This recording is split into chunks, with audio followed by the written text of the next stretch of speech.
My mic just be muted. What's up, everybody? Welcome to the Damon Speaks Show. Thank you so much for tuning in. It's Christmas, and Christmas is my absolute favorite. So I thought I would open up with one of my favorite Christmas songs, if you don't mind, to indulging me. Chestnuts roasting on an open fire. Of course, I would choose this key, right? Jack Frost nipping at your nose. Yuletide carols being sung by a choir and folks dressed up like Eskimos. Everybody knows a turkey and some mistletoe. They help to make the season bright. Tiny tots with their eyes all aglow will find it hard to sleep tonight. They know that Santa's on his way. He's loaded lots of toys and goodies on his sleigh. And every mother's child is going to spy to see if reindeer really know how to fly. And so I'm offering this simple phrase to kids from 1 to 92. That was old school. Although it's been said many times, many ways. Merry Christmas. Merry Christmas. Merry Christmas to you. Merry Christmas, everybody, from the Damon Speaks Show. Happy holidays, good health to everyone. I am in excellent health. I tested negative this week for COVID-19. I've still been taking care of myself, and I'm on a path to better and better health because I think that the healthier I am, the healthier we are, the more our immune systems will be working for us, and the more we'll be able to fight off anything, not just COVID-19. But from the looks of it, it looks like things are getting worse. There's a new mutant virus in the UK that's just traveling everywhere and being really fast. So I just ask that you wear a mask. I ask that you, hey, Leah, I ask that you wear a mask. I ask that you practice social distancing. I know it's really extremely hard because it's the holidays, it's Christmas. Just like Thanksgiving, we want to be around our family. We want to be around those that we hold dear. But if there's someone that is at risk, it may not be the best time to go. We have Zoom, we have Facebook, we have all these avenues and ways to keep in touch with each other. So that's just my little 2 cents. This week is about perfection for me, or the absence of perfection. I've always said that perfection is boring. You know what? And my lighting is, there we go. Great, my lighting is right now. Anyway, I always said that perfection is kind of boring. And this morning, I woke up and I got a message. I received messages from, call it from God, from the universe, whatever. I just had to say this. It's not about being perfect. It's about being you. Because when you're truly you, when you are authentically you, no matter what anyone else says, no matter what anyone else does, you shine so brightly. And that blessing, the job, the husband or the wife, the opportunity is coming your way because it has your name on it. Not because it has my name on it or some preacher or some social media influencer on it. It's because you're you. And I know there are people, because I've been through this, I know there are people that have been beat down for being who they are. I know there are people that beat themselves down for being authentically who they are. If you want to be a social media influencer, if you want to have a voice, start to unpack, start to uncover who you really are, and then offer that to the world. I know it's scary. I know it's not easy, but I do know that it's possible. And I'm not there yet, but I'm on my way, and I'm enjoying the journey. Also this week, yesterday morning, my roommate's cat, Alidoro, died unexpectedly. And I've had a few pets in my life. I'm not really a cat person, but Ollie was my friend. And Ollie was there for me. Markel would often be traveling or just be out with friends, and I would be in the house a lot. And we developed a relationship. He was there for me. If I were feeling depressed, if I were feeling sick, he would come and be with me. He would come and headbutt me, or he would jump up on my bed. My bed is like 4 feet off the ground. He would find a way to get up there. So, if you will indulge me, I would just really like to take a moment for my friend Ali. He was a cat, but he held a very special place in my heart.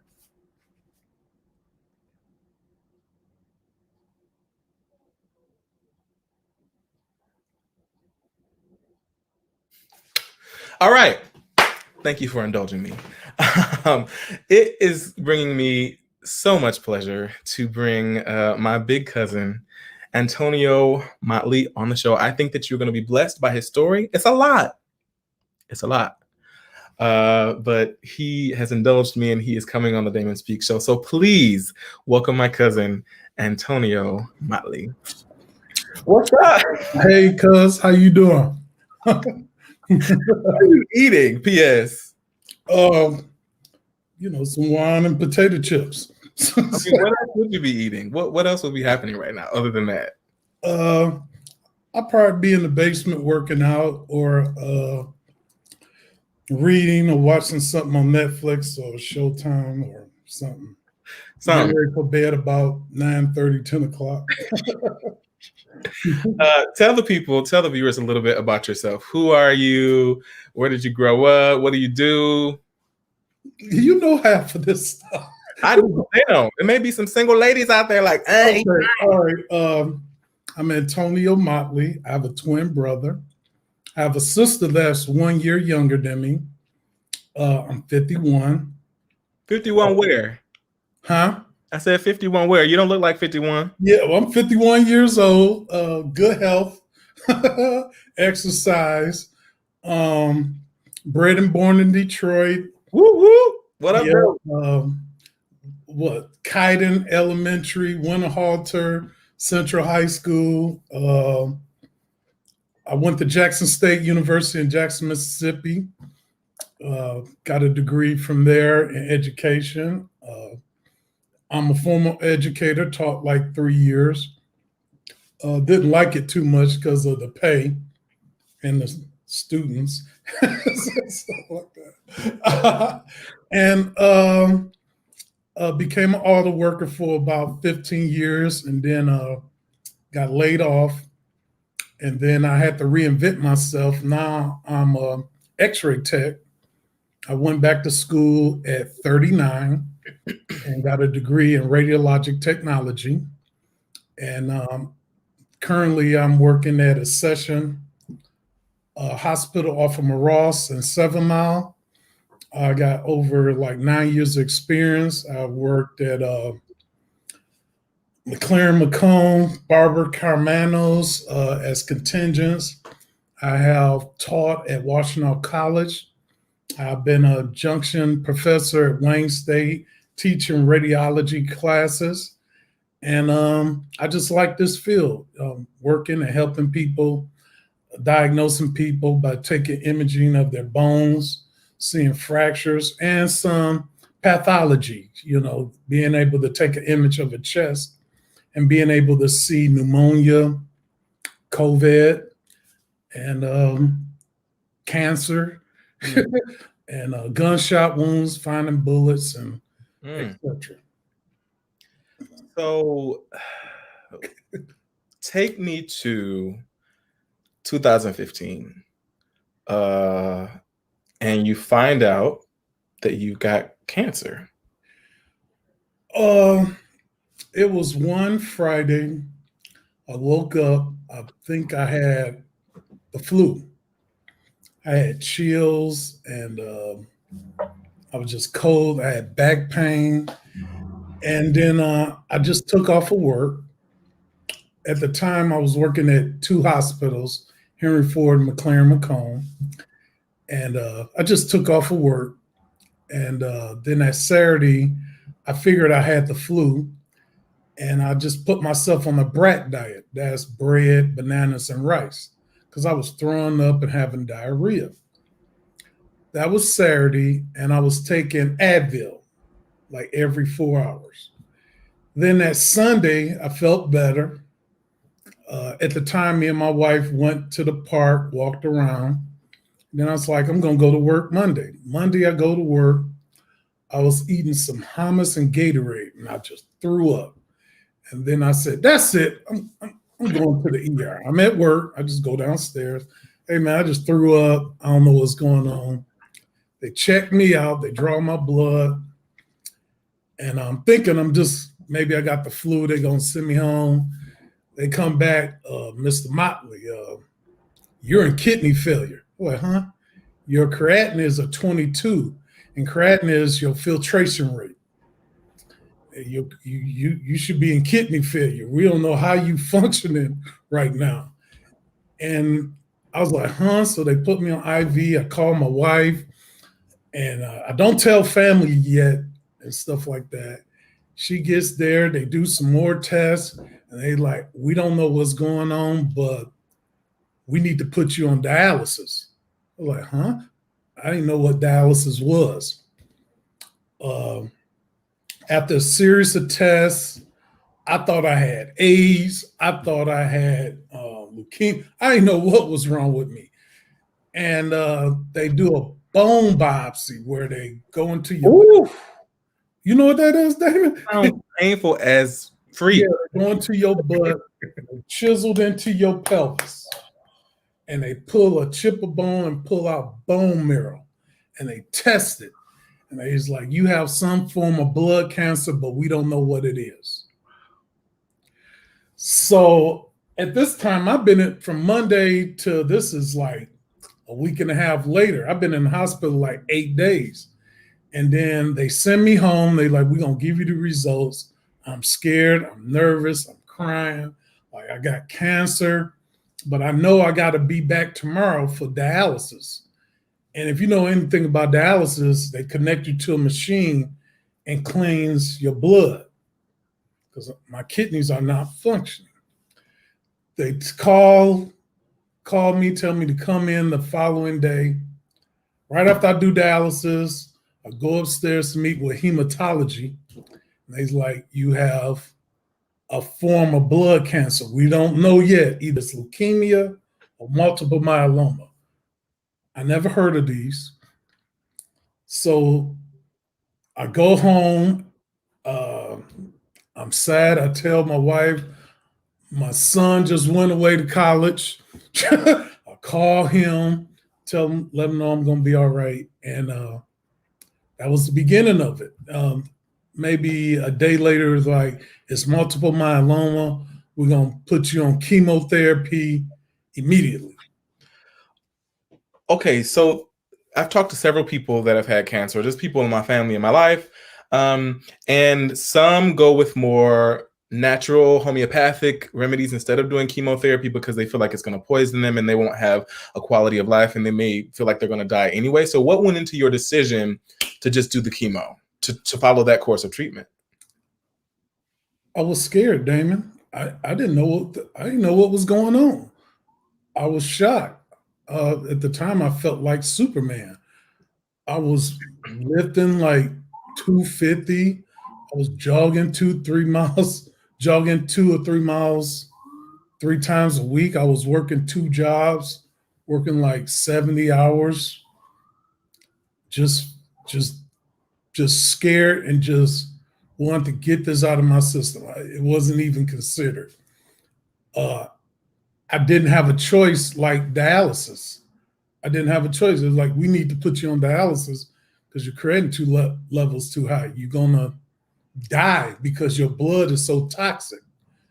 And then I'm doing dialysis. And then next thing you know, they put me on chemo. They're like, you got to take these so many pills and this and that. And we're going to try and bring this myeloma down. So it was like, I only had like 2 weeks to understand what was going on. In addition, just go with whatever they was saying. I was scared. My wife was scared. I was worried about my brother, my son, my sister, my dad. You know, it was like one of the twins might be. And you remember at this time, Damon, I think I was like 46. We lost mama at 47. So it was that fear. Like, you remember we lost mama at a young age. Mm-hmm. And here it is. I'm like 46, going into 47. I'm like, I know I'm going to live past my mama's age. So I didn't have, it wasn't an option, wasn't choice. It was just fear and just ready to do whatever it takes to get better. Wow. Yeah. So what was the chemo experience like? At first, I was taking Decadrin, 12 pills of that, something else, man. There was times I didn't eat for like 3 days. Either I was throwing up or I was had diarrhea. Wow. Damn, I went from like within 4 months, I went from like 270 down to 210. Wow. Yeah. I couldn't fit my wedding band no more. Couldn't fit my underwear no more. My taste buds were gone. Nothing. Could not taste a thing. And I'm just doing pills. And that was a fight, you know, to be at home. I had to stop working from it. And I had to take these pills in the morning and at night. Then I had to take, I forgot this medicine, the nausea medicine. I wasn't taking that regularly. My smell was gone. My hearing was ringing. I would sleep. I would have nightmares. Oh, man. It was rough. I would do what I need to do, but the nutrition aspect was hard because nothing tasted the same. Oh, man. It was a battle. And then it was that fear of eating because I was afraid of throwing up. And I threw up so much, my stomach muscles were sore. Wow. And so, and then a few times one time I got nasal infection because, you know, you throw up, it comes up, that acid from your stomach and stuff. Yeah, man. This sounds like hell. So what was it that kept you going? Why did you not give up? Did you always know that you were going to live through this? Were you afraid that you may die? From 2015 to 2016, May of 2015 to December 2016, it was not wanting to let my brother down. Your identical brother. My twin brother. I just didn't, I was afraid of him having to live with being the only twin.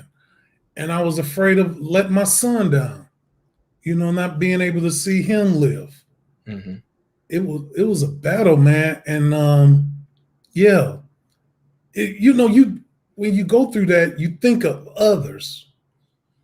You know, my sister, how would she explain what happened to Antonio, the only one that got 2 degrees? You know what I'm saying? My son, you start doing it for others, not for yourself and stuff like that. But it was rough though. Man, I can't explain it. You're afraid to eat. You're afraid to sit on the toilet because you're scared everything gonna just I'm just being real with you. You know, but you have to. It got to the point, man, where they was considering giving me an NG tube. Put some in my nose, run a tube so they can inject food. But I'm at home. And it was rough. I did my pills, but those pills do a number on you when you're sleeping, the crazy dreams, the crazy thoughts you have, and you have so many conversations with yourself about your longevity.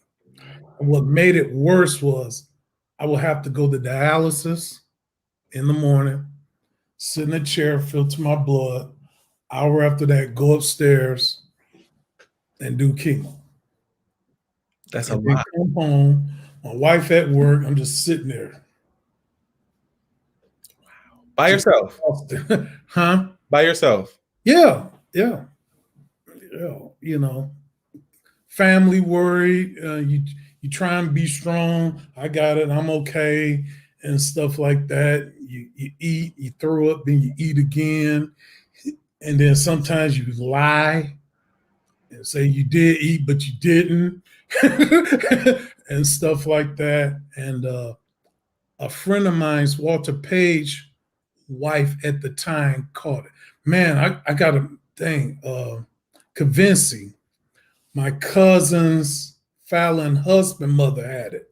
Hmm. We both was going to dialysis and being treated for multiple myeloma. And 2 months into the treatment, she passed away. Then a week later, Walter's wife passed away from it. So I was connected to these three people. And I saw multiple myeloma took them, and it, yeah.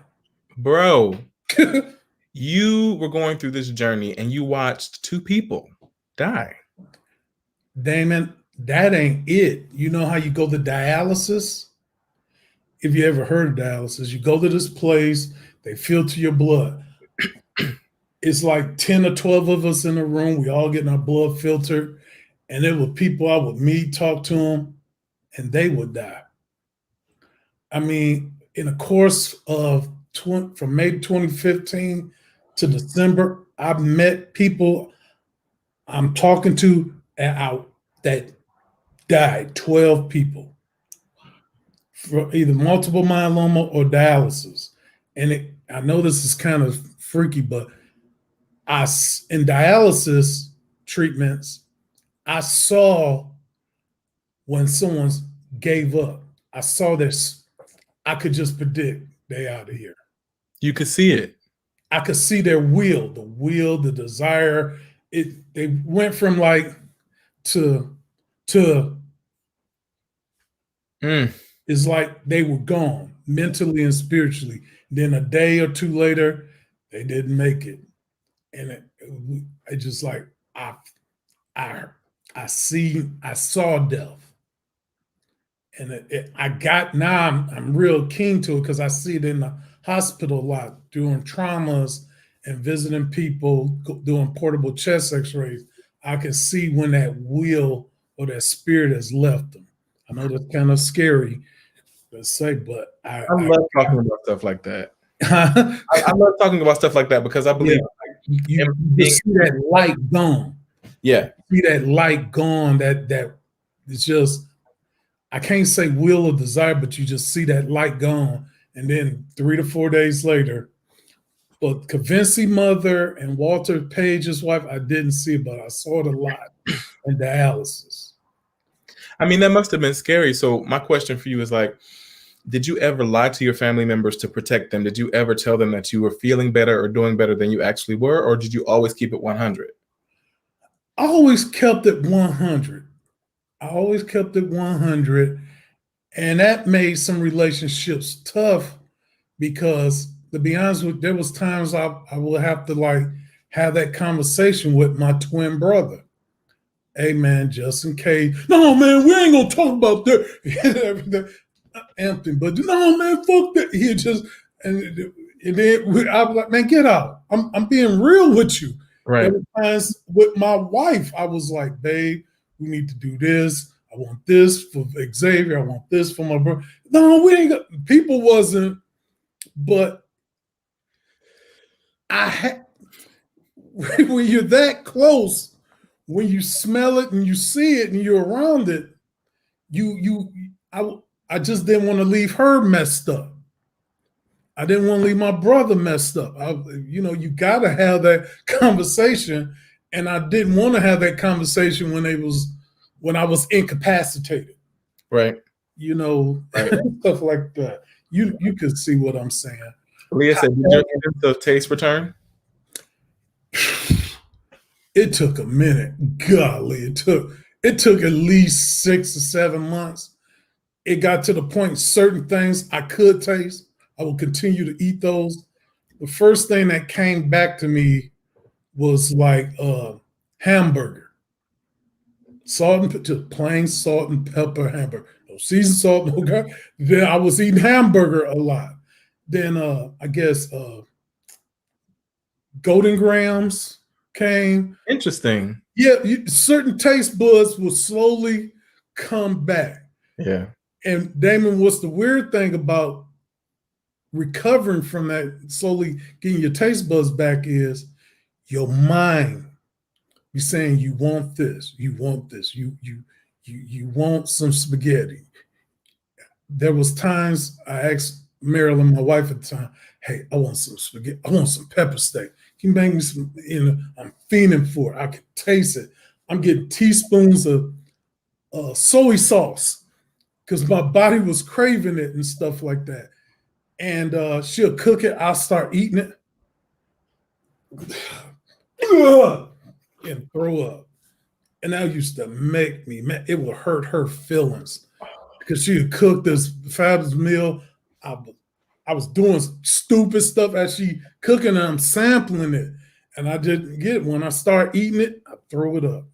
Wow. That happened a lot. I think that destroyed our marriage a lot and stuff. Then I was afraid to eat. You didn't know if it was going to make you like throw up. Yes. But it took, and remember, I lost my taste buds during chemo. Mm-hmm. Then when my myeloma got to a lower level, they're like, we're going to eradicate this out of your system. So we're going to do a bone marrow transplant. Tell us about that. A bone marrow transplant is when they restart your system. They kill the bone marrow. They hit you with a heavy dose of chemo. And they kill everything in your bone marrow. And they give you some stem cells from somebody that's identical to you. You know you're identical to me. Right. Inject you with them. And then your system, your body regrows those stem cells into different things in your body that you need, like bones, skin, hair. And it was like a reset of my system. What did that feel like? Damon, I thought doing chemo and dialysis was hell. This here was a process where you went to hell. They hit me with the chemo. You had to drink water because the chemo is so powerful, it will burn your taste buds and it will any skin cells that recycle. Hair recycles. Hair recycle, fingertips recycle, your digestive tract from your mouth all the way down to your anus recycles because food scuff off cells. So your body regenerates those cells from your esophagus all the way down to your stomach, to your intestines, large intestines, anus. You're always losing those cells. You lose skin cells, but not as much as you lose digestive tract. Wow. So all of that got recycled. So I lost all my hair, my mustache, kept my eyebrows, everything.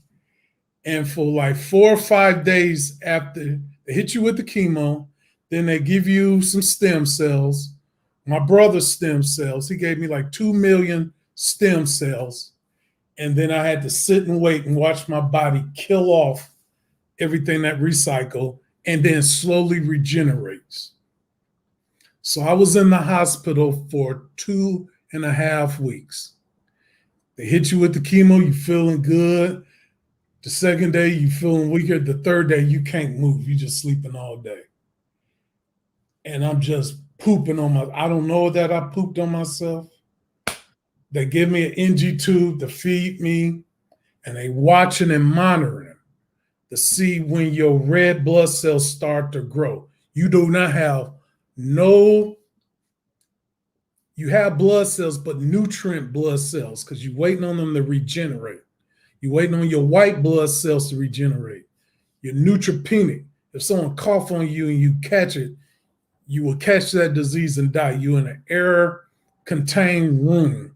Right. By yourself. Nobody can visit you. If they do visit you, they got to wear a mask and gown. Okay? That was worse.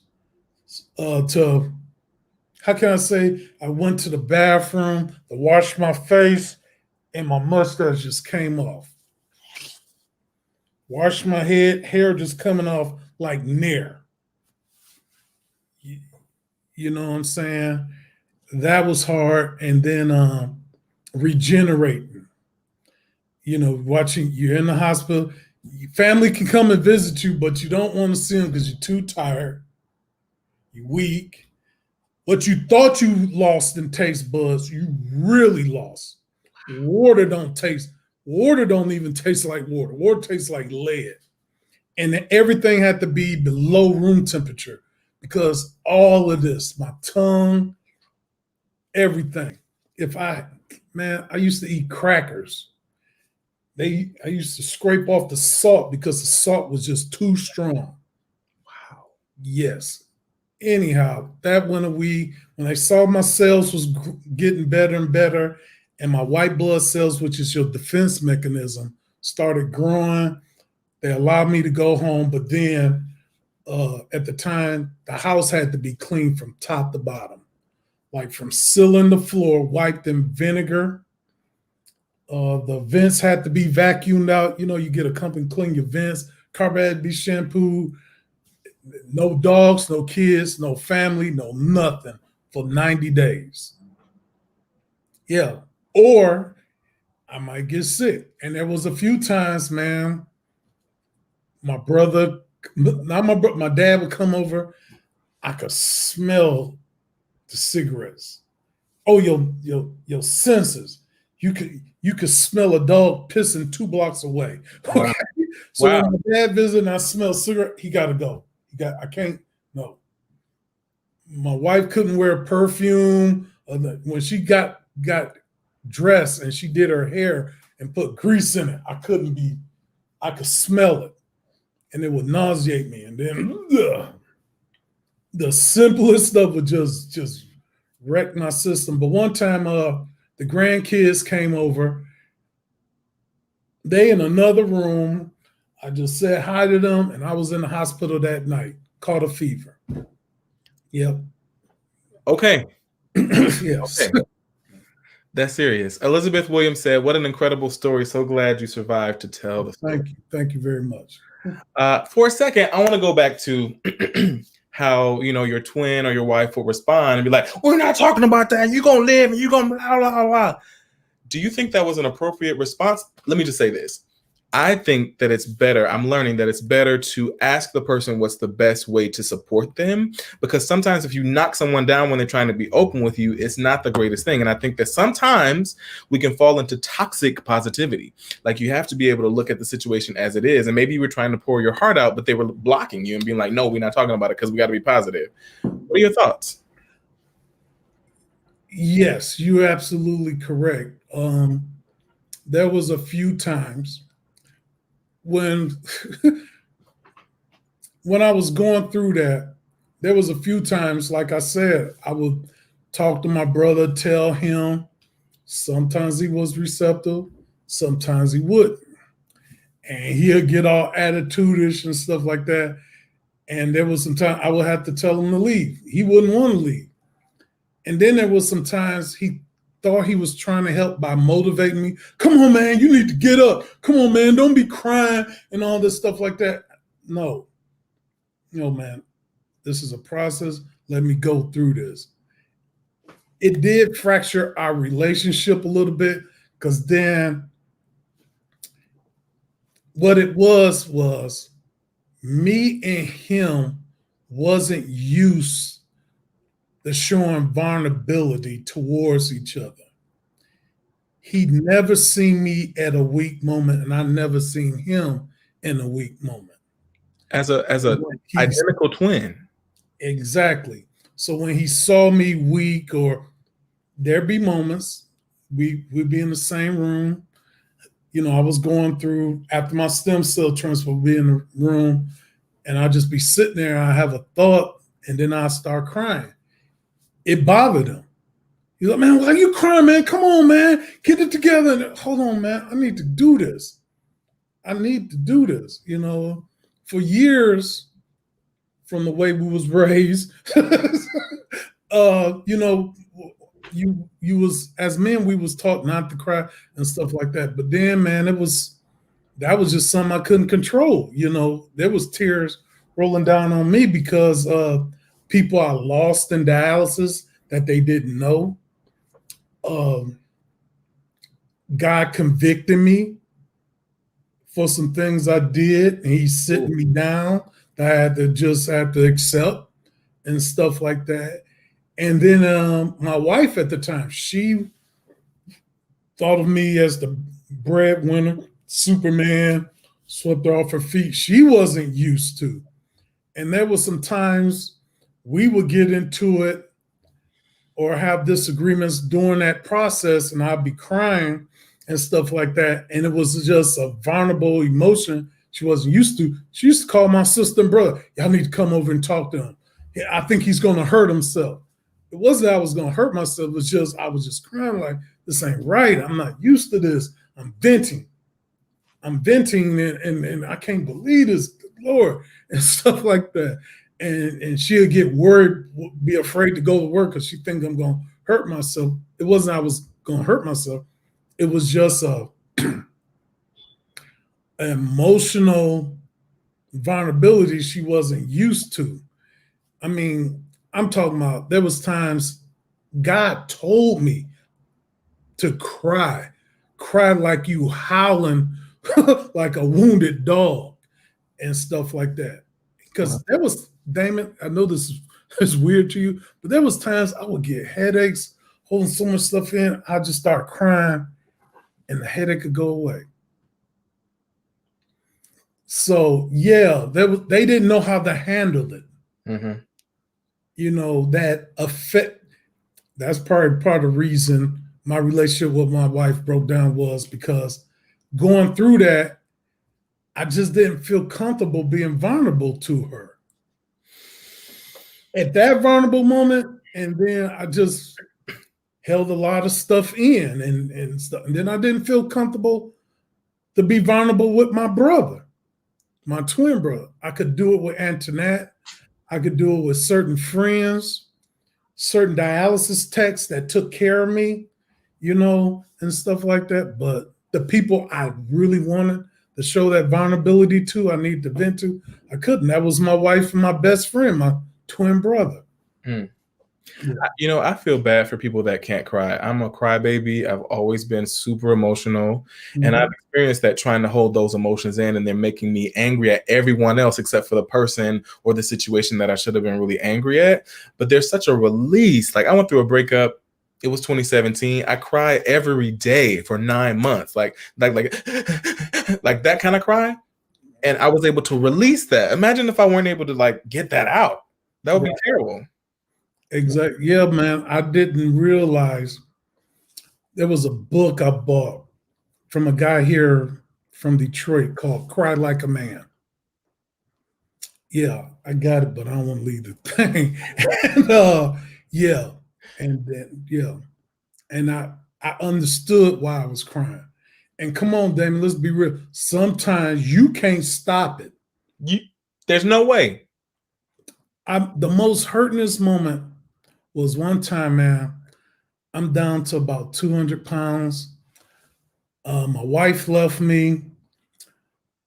I wanted to get out of the house, call my brother up. He's like, come on over. I come over his house. I'm going through the garage and I see him.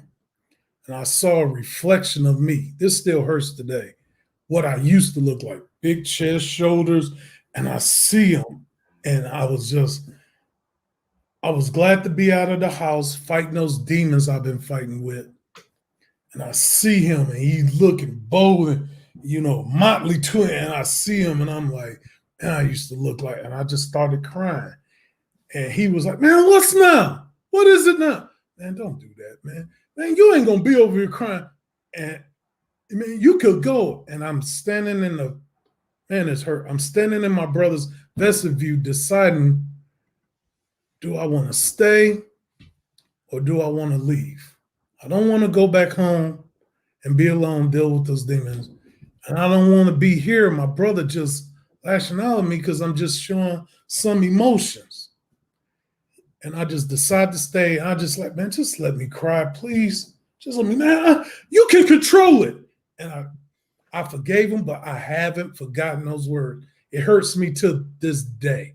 Mm-hmm. We talked about it, and I chalked up the ignorance, but he just didn't know. Seeing him in his glory and what I used to look like, and him living life and smiling, because chemo darkens your complexion. I'm like 2 shades dark. I'm not the light skinned. I ain't have no eyebrows or mustache and everything. And that hurt it. That hurt it. And stuff and I couldn't control it. The more I tried to stop, I kept crying and stuff like that. And I forgave him for it, but I haven't forgotten. Emotions will show up and they will keep knocking on your door. They're like an angry ex-girlfriend. Like, if you don't let them in and hear what they have to say, they're going to continue to come back stronger and stronger and stronger. And so you get to a point where you can't hold it in anymore. Exactly. So I want to say to, anybody that may be watching that may have a family member, listen, we're in 2020. Yeah. We're in a pandemic. Like, lots of people have experienced death, sickness. Allow space for your loved one to express how they feel. Ask them how you can support them instead of just like rolling them over with positivity. I think that can. Yeah, man. And I couldn't. I talked to my sister about it. She tried to talk to him. Man, he been through a lot. Chemo, kidney failure, wife leaves you. You can't hold all that stuff in. And I couldn't. I just couldn't hold it in. Yeah. Tell me about your relationship dissolving basically during one of the worst times of your life. Damon, the thing, we had problems, but I was afraid to show some vulnerability after everything I've been through. And it just got to the point, man, I hated being in the house by myself.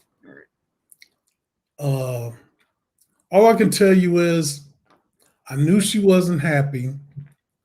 And I knew we had problems in our relationship from being a blended family. Our disciplinary styles was different. But she came home one day, said, I'm not in love with you. I'm leaving you. But before she did that, she called my brother and said, hey, I'm leaving your brother. I'm leaving Antonio. Called my brother and called my dad. Told them I'm leaving Antonio. I just want y'all to know, and I'm about to tell them. So she come in the house. She tells me and everything like that. I'm sad, I'm hurt. Can we get counseling? Let's pray, whatever. Normal man stuff to keep her. Then the phone rang. Hold on. I answered the phone, and it's my brother, Anthony. And I was like, hey, Aunt, I already know. Let her go. Like, huh?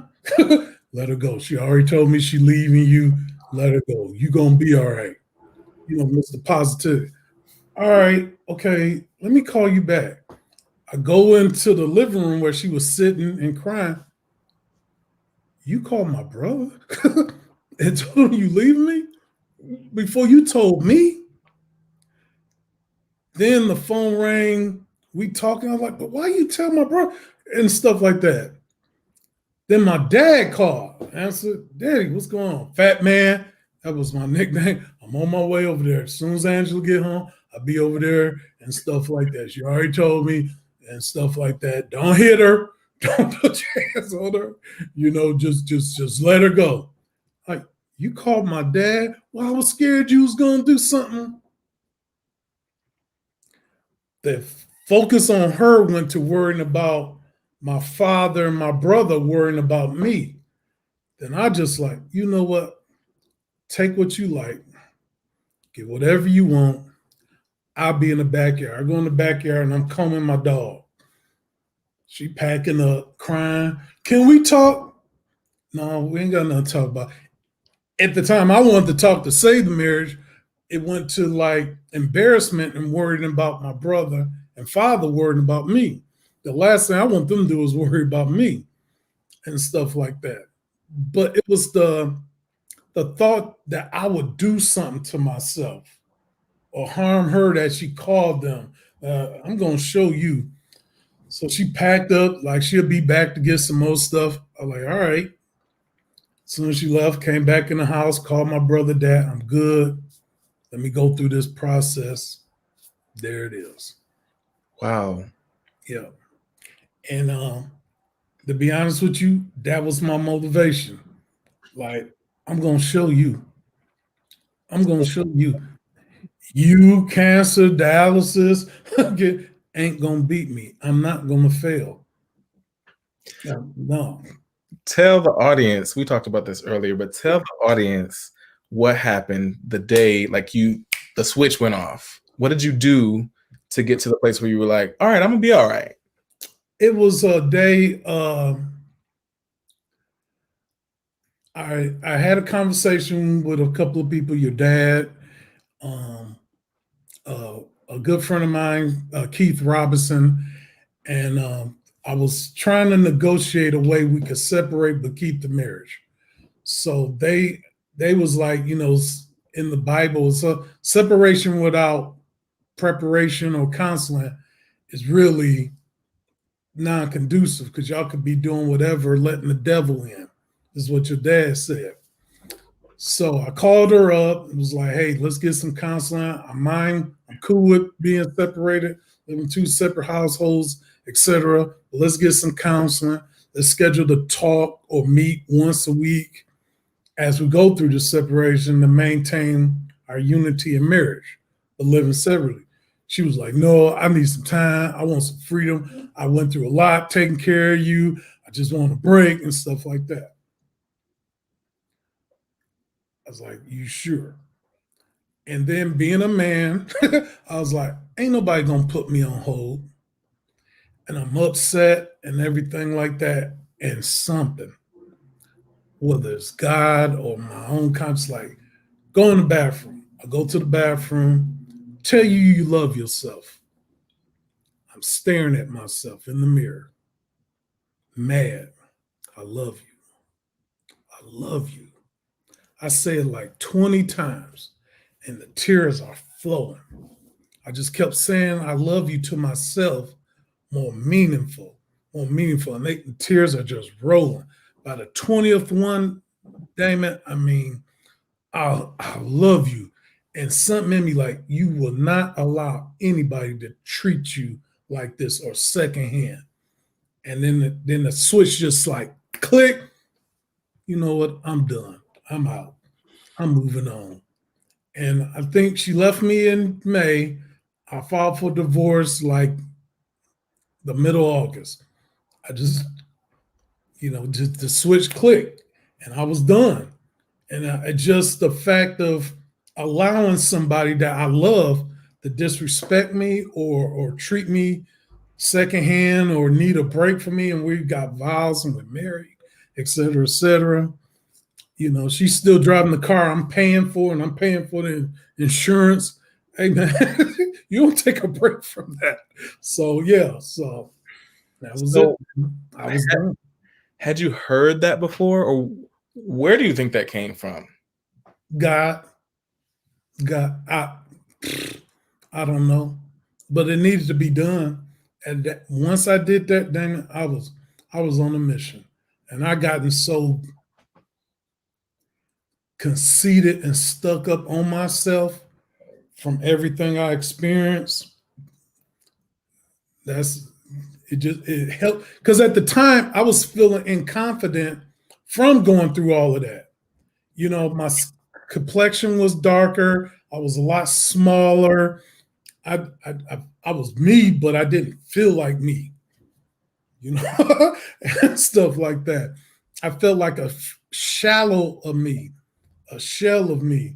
but that was a catalyst what I needed to do to get myself back to feeling like me, and stuff like that. And I didn't look back. And from that moment, Damon, I just at work, I don't tolerate no disrespect with friends, coworkers, dating, Have you been out here? and stuff like that. My worstest thing is from that moment, you know how you go to work or you be around people, you speak and they don't speak to you. I'm done. I ain't gonna speak to you for the rest of the month. I'm Tony. I'm in Tony. I survived kidney failure, cancer. You're not my son. God's my son. I love me some me. You know what I'm saying? If people don't even, if someone be speaking, yo, you gonna do this and that. Hey, I'm talking to you. Hey, this hey got a name. So let's get this right. Why you been? No, I don't play that. Dress me as Tony, Antonio, Big Daddy, whatever. Just I gotten so. Yo, so self-love is a game changer, a life changer. Yes, it is. You got to have some type of bravado about yourself and your presence and what you experience. But what I experienced, brought me there. I was always conceited, but I didn't have, I was always stuck on myself, but I didn't have good reason. Now I got reason why I don't tolerate no BS. Now I got reason to walk into work happy with my chest stuck out. Why are you so happy? I'm a cancer survivor. Why not? And it screws them up. It messed them up and stuff like that. Yeah. Man. Yeah.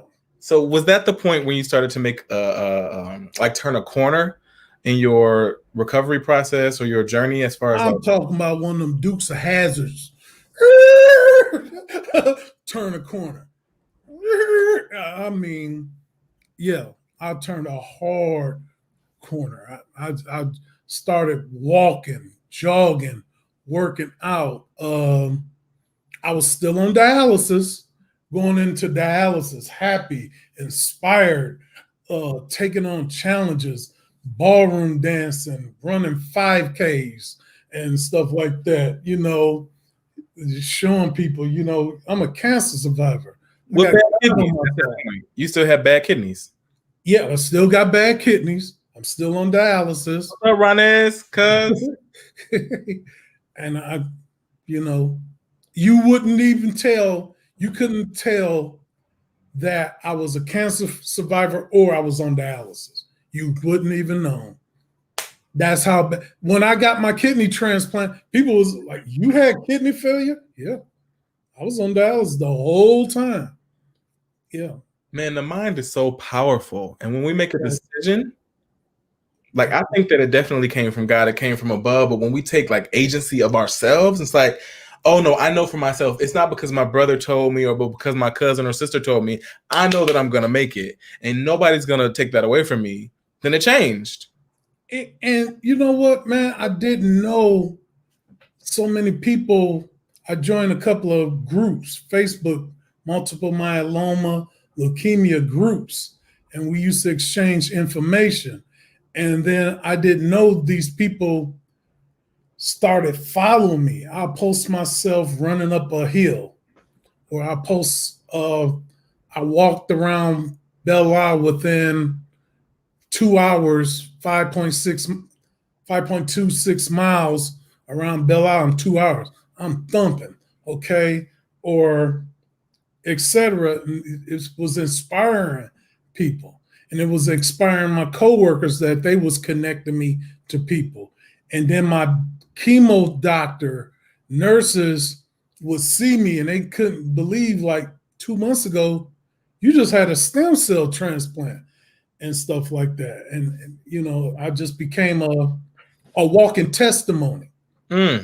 Yes. So, yeah. Right. Cancer survivor, all that stuff. Your kidneys are still bad, and people can spend years on the list, but somehow Yes. somebody gave you a kidney. Man, I was going to get one from my brother. He had something with his protein. His kidneys didn't filter. He was like a 0.10 away, where everybody started thinking your brother might have multiple myeloma. So they was like, hey, you need to see your neurologist, see what's going on with you. You're a perfect candidate because I got his stem cells in me. But he might have a problem in the future. So then I was worried about, he was worried about himself. So then Antoinette tested. Antoinette was going to donate me a kidney. And I got to say that I started saving money up. I saved up about $6,000, right? Because I wanted to help them pay their bills if they gave me a kidney, if they was out of work or whatever and stuff like that. They test Antoinette. Antoinette had a blood infection, which helped her realize why she was, what you call it when you cold all the time? Anemic.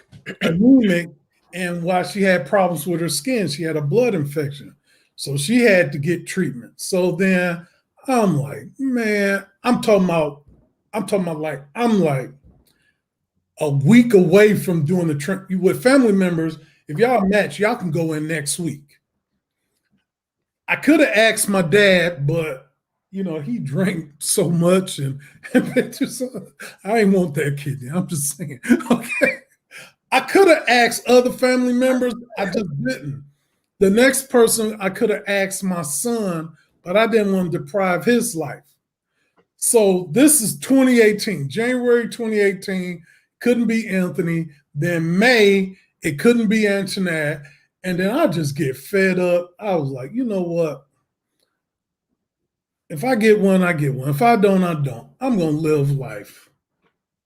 I'm going to buy a boat. All right. I always wanted a boat. I always wanted to learn boating, et cetera, et cetera. So I buy a boat. Happy. Yeah. Hey, don't know nothing about boating.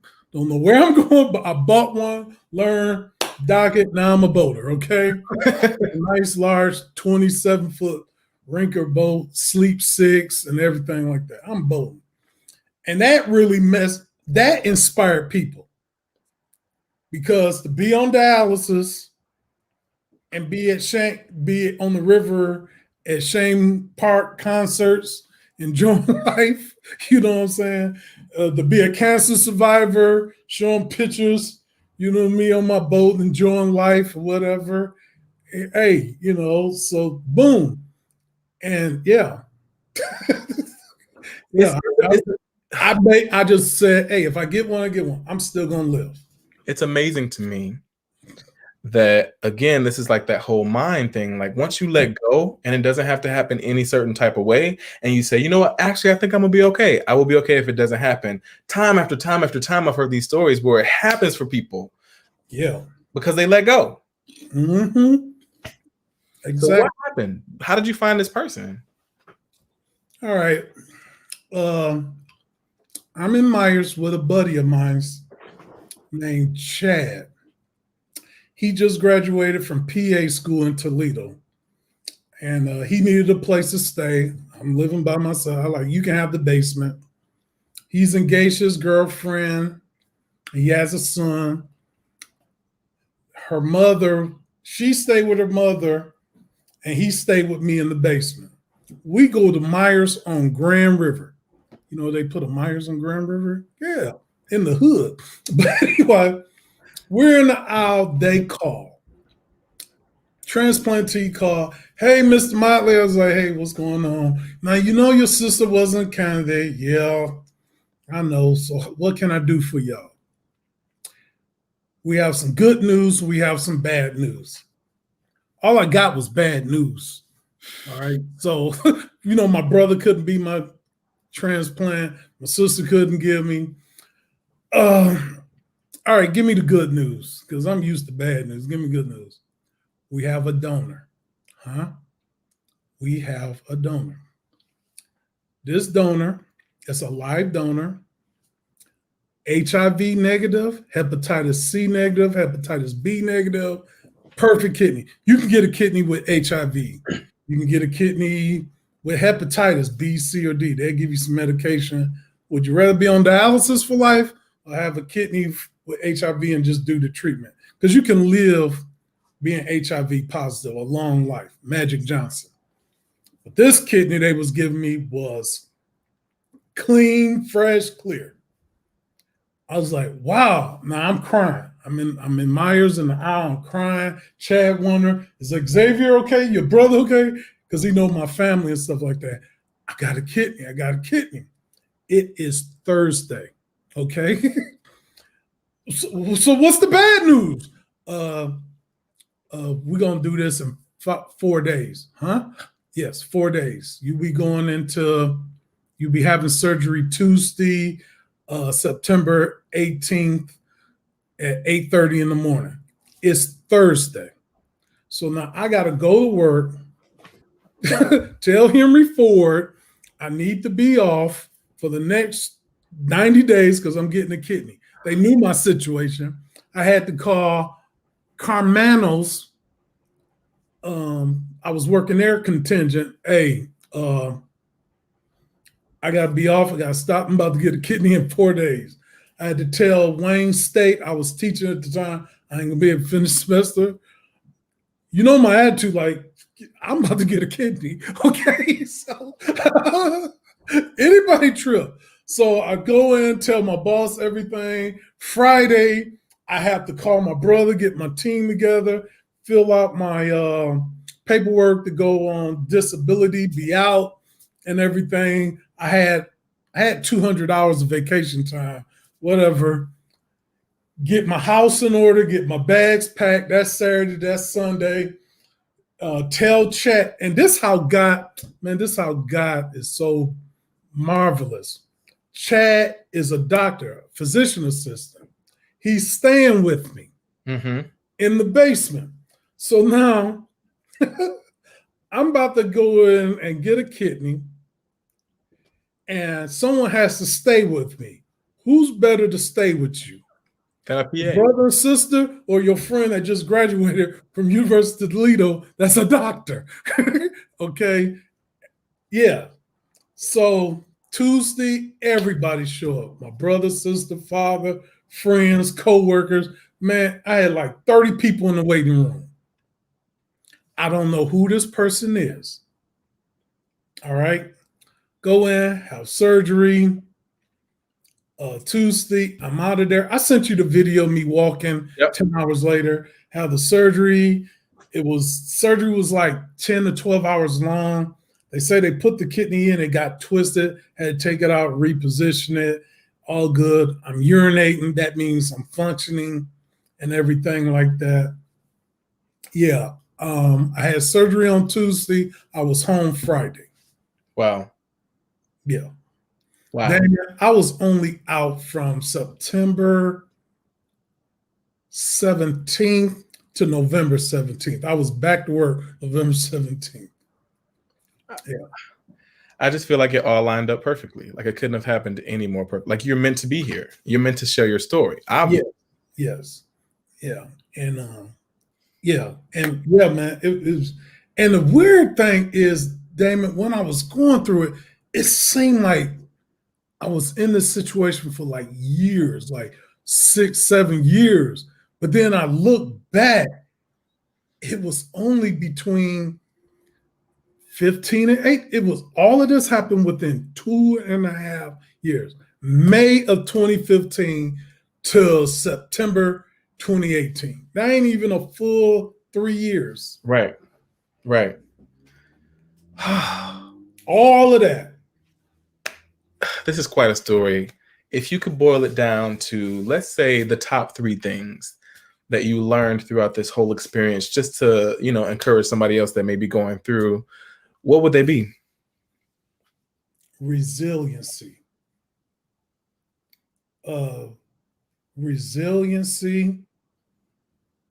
vulnerability, and crying. Was there a good word for crying? Crying. Yeah. resiliency. It wasn't me. Yeah, it was me, but there was something else pulling the strings, making me kept pushing, and something else was. It was God pushing me. It was like God sent me through this for a purpose. Dang, I'm about to cry. But anyway, God sent me through this for a purpose, and He just showed me how resilient. No, He didn't show me how. He just showed me how much He could take me from here to here in a matter of time. Like that. I will break you down and build you right back up and stuff like that. Yeah, what did I say? Vulnerable, learning to be vulnerable. Damon, I've never been so vulnerable in my life. And all of this happened at what, 47? I'm 51 now. Yeah. I've never been so vulnerable in my life. Like literally stopping to be like, hey, I'm hurting. Hey, I don't like that. I don't appreciate that. You know how you used to get an attitude when somebody don't speak to them for 4 or 5 days? No, hold up. Communicate? Yeah, that word. I was like, someone irked me. Hey, that wasn't cool. I ain't trying to make a big scene. I didn't appreciate that. Try not to do that again, okay? Or we're gonna have some problems, but you're still my man. Yeah. Stuff like, yeah. Wow. Yeah. Me. And stuff like that. And crying, man. Now I'll cry in the drop of a hat. A movie, a cartoon, ever, but and it's such a release. It's like you're cleansing your lenses. Yeah. You're cleansing your soul. Damon, that's the best way I could put it. It's just so therapeutic. It's just a release. It just take all of that here and stuff like that. I've heard more than one time that anybody can get cancer. Like anybody's cells can go haywire. And sometimes what causes that is that pent up aggression and anger for years and years and years, and the inflammation, how your body actually responds to that. You know what I'm saying? I agree with you because, like, I think I told you, there was some times I get frustrated at work, frustrated with my son, frustrated. What's up, Chico? Hey, Chico. Just frustrated with certain things in life that I didn't have control over. And worrying about my brother, worrying about my sister, worrying about my son, or worrying about family, and it just builds up. And then sometimes, man, I would just sit here and just allow myself the vulnerability and just cry it out. And most time it ain't like you just tears just rolling down your face. You meditating and the tears are just rolling down your face. You thinking back and you reflect, and some of that reflection just clears your lenses, clears your windshield, clears your the way you see things, and stuff like that. But not everything, but some deep stuff. Like I was concerned about my brother and his daughter relationship. I know they had some problems, and it wasn't nothing I could do. It was just a process they had to go through. Or my sister and Tracy relationship, this thing they got to go through, and I'd be sad, and I would just cry. Yeah. Thank you so much for saying that. I have been that toxic positive person before. I mean, I'm all about positivity, but throughout this pandemic, I've really learned, I've been saying it for years, but I really learned how to let the sadness in and really sit with it. Like at the beginning of the show, I was saying my roommate's cat died and I'm sad. I can be here with you and I can do my show. I can continue to do my life, but I'm sad. And people have been texting like, "How you doing?" This is the Bronx. People have been texting like, "How are you doing?" And usually I'd be like, "Oh, I'm fine. You know, God is good." No, I'm sad, and I'm able to say that. Some people can't take it. They can't. That's okay. But the ones that do, I'm able to have an even better relationship with them because I can just be where I am and not feel like I have to rush myself through those feelings and ultimately feel better because I've dealt with it. That's the thing. Sometimes it's okay to let it be broke for a while. It's okay to let it be broke for a while so you can understand it. Yeah. I learned that, and that has helped me and my son's relationship. I think you know what I'm talking about. You got those friends want to fix stuff quickly, fix stuff, and stuff like that. And sometimes you just want stuff to just stay broke so you can understand it. It won't happen again. You don't want to talk to them positive people. And you soak on it a little bit. And you stay in that moment till you really understand it. Because you dealt with it. You sat there, you dealt with it, you went through the process. Now you ain't got to deal with it again. Instead of always creeping up and stuff like that. And you're better prepared for the future because this is life, right? Things happen. Yes, exactly. Cousin, thank you so much for blessing us tonight with your presence. Yeah. Any last words, any final words for us before we get off? My last words to your audience is, look, even though they have a vaccine out, COVID is not over. Still wear your mask, still wash your hands. Please get vitamin D. Try and take it every other day. Get some vitamin C, take that every other day. Drink up to 4 to 5 bottles of water. Keep your system cleansed. Even though we got a vaccine, now there's a new strand out, you still need to take the precautions. I'm a medical professional. I see these people coming in and out. Protect yourself. We're not done with this. Don't think this virus or this pandemic going to be over in 2021. It will be here, but less severe. Just don't be one of those people. Thank you. I also just want to say thank you because I know that you're a medical professional and you're seeing it. You're out there on the front lines. You could have had COVID. You could have gotten COVID through this whole process, but you're still serving the people. So thank you so much for that. This has been a great time. Merry Christmas, everybody. Come back next Monday, 8 p.m.